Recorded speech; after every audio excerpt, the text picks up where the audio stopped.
ગીર સોમનાથમાં પણ બરબાદીનો વરસાદ વરસ્યો। વહેલી સવારે વેરાવળ શહેર અને ગ્રામ્ય વિસ્તારોમાં ભારે પવન અને વીજળીના કડાકા ભડાકા સાથે ધોધમાર વરસાદ વરસ્યો।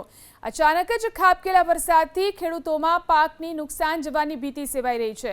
અરબી સમુદ્રમાં સર્જાયેલા ભેજવાળા પવનોને કારણે સૌરાષ્ટ્રના દરિયાકાંઠાના વિસ્તારોમાં હજુ પણ છૂટોછવાયો વરસાદ વરસી શકે છે।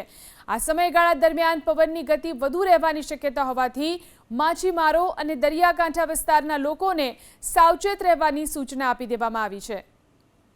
તો ગીર સોમનાથ અને વેરાવળમાં પણ તોફાની વરસાદ વરસ્યો છે। જોઈ શકાય છે દ્રશ્યોમાં જે રીતે ભારે પવન અને વીજળીના કડાકા ભડાકા સાથે ગીર સોમનાથમાં અનેક વિસ્તારોની અંદર જે રીતે વરસાદ થયો છે, ખાસ કરીને દરિયાકાંઠે વસતા લોકોને એલર્ટ કરવામાં આવ્યા છે, માછીમારોને પણ એલર્ટ કરવામાં આવ્યા છે।